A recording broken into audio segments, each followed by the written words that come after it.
Guys, mahal guys. Sorry na po. Akong sudan. Ay naku, hindi talaga kita mapapatawad. Hi guys! Organic kami ngayon. Ang akong sudan guys. Ara guys, sinugba. Tapos pinirito na hatag ni Mama Sel. Kag kita niya ni guys akong sudan.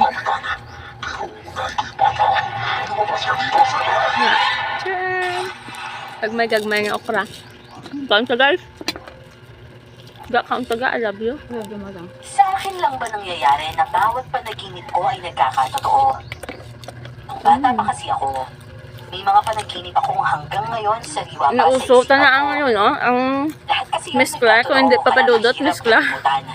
mati na siya. Magandang araw para sa lahat ng nakatunghay Kaon sa ka, guys. channel na ito. Lalong-lalo na po sa magagaling na mga narrator na si Miss Clark at si Sir Jay. At syempre, Nakaon huwag din lang. natin kalimutan ang buong Tapos team ang nito. kanday? Ako nga po pala si Siyempre. Gagmay kaon na. Ito Sundan niyo ko ba lang? ang aking kwento. Isa ba nyo gamay kaon?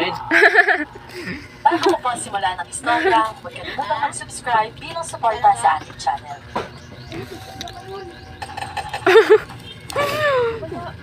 Paano na ako makakauwi nito? Maglalog. Kasi na ako. Magsapakan. Hindi na naman ako sa lugar na iba. Kuya! Kuya, gisingin mo po ako, kuya! Kuya, tatay! Siyempre. Uy, gising. Nananaginip ka siyempre, uy. Kuya? Kuya, salamat naman at ginising mo ako. Pawis na pawis ka eh. O ano, saan ka na naman nakarating? Hindi ko nga alam, kuya eh. May barilan doon. Tapos nakakatakot. Lagi na lang ako napupunta sa ibang lugar. Ano ba yan? Thank you for watching guys. Ganyan talaga, uy. Kung masasaktan ka nito, masasaktan din ako. Ano kinakatakot mo, ha? Takot ka, mama. Kumulong ako sa lugar na sa amoy. Ay, nakaso ako, oo. Pero namatay rin ang amoy na ginulungan ko. Kahit siya magpalitutan yung bilang tao at pamubo kong umakyat sa taas. Mabilis akong bumaon at sumunod. Pero sa kasamaang palad, nasa pintuan siya at akmang isasara niya ito. Ikaw ngayon ang matos na sa sarili mong kagagawan. Sinakakulo ka! Ano ka?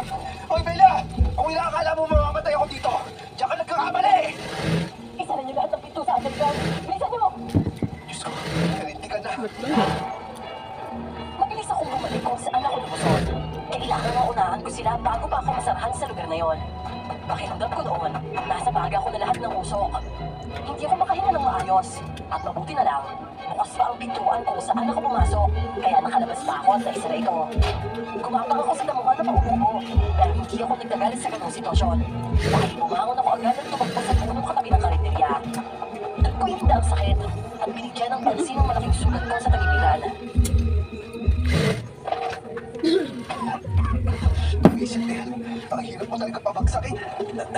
Bakit pa tayo mantok sa ganito? Hindi naman tayo ganito dati ah. O sabagay, dati na yun. Iba lang ngayon.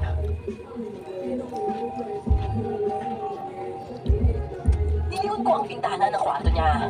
Sarado yun, pero hindi ko alam kung nakalak. Dahil masakit ang mga sugat ko sa katawan, lumapit pa rin ako doon. At saktong hinawakan ko yun. Otomatiko naman itong bumukas at bumuwad sa akin si Belia. Hindi pa ako nakahuma sa gulat, ay mabilis niya akong hinila papasok sa loob ng kwarto niya. At pagalit na sinara ang bintana. Doon na ibang klase ka talaga, no? Hindi naman sa akin oh. Bakit ka ba kasi ganyan? Ilang beses ko bang ulit-ulitin sa'yo na ayaw kitang